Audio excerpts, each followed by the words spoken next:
So I initially started out my career working for the Wellington College Education. So I was at a school full of other 19-year-olds, except they were students and I was on the faculty, which was weird.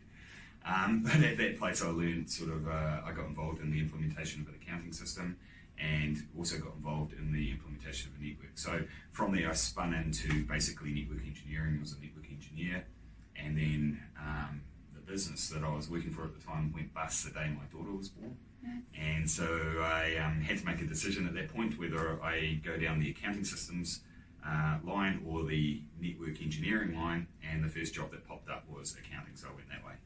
I'm really glad I did, because it's turned out to be pretty cool. So then from there I moved to Auckland from Wellington and worked for a small consulting firm called Accounting Automation, and then from there joined KPMG in 1996 and worked through KPMG from 96 I think to about 2003. And in 2003 we spun out the division we were working in at KPMG and formed a new company, which was Server Group in Auckland, which Raju and I started, and that company eventually evolved into Enabling Auckland, which merged with Enabling from the South Island, which you can talk to. Oh yeah, with Enabling in the South Island. Yeah. My career started way back in 1990 really. I was originally a high school teacher in accounting and economics. Didn't float my boat.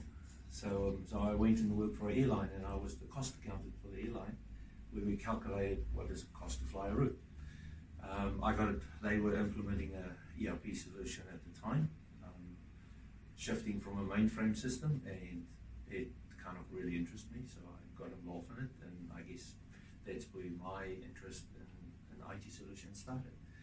I went from there because for me it was I need to know everything, so I actually went and worked for a year for a company that built computers, learned how computers work in terms of the physical servers, infrastructure, got qualified as a CNE on network infrastructures, and then just worked for various companies implementing solutions for them, from the dairy industry, newspaper industry, right through to milling companies, and eventually in 1998 landed in New Zealand. I got into IT early 90s as well, and in those days education streams were either you did a graduation in science, arts, or else you're an engineer or a doctor. So I had done my graduation in physics and looking what else to be done, and that's when my dad directed me into, hey, there's a new stream of new industry that's popped up. Did you want to do something in there? And I looked at it, it said computers, and I said, okay, we'll give it a try. So I did my master's in computers in India at that time, and I finished that in 1993. And while I was studying itself during the second year, I got a job opportunity to work part-time. So I picked up that opportunity, and from there onwards, I've not looked back at all. IT's been all the way around. It's been in various roles. I have done development, I've done network support, I have, of course, been a ERP consultant, I've been a report writer.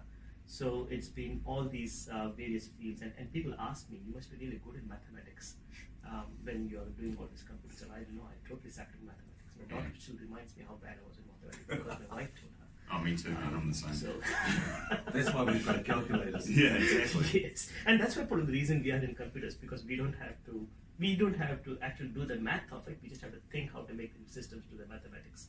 So I guess that ticked all the boxes for me. That yeah, I don't need to deal with numbers. I just needed to deal with logic, and being a reasonable chess player, I guess there was some logic built in somewhere, which came out thanks to computers that brought.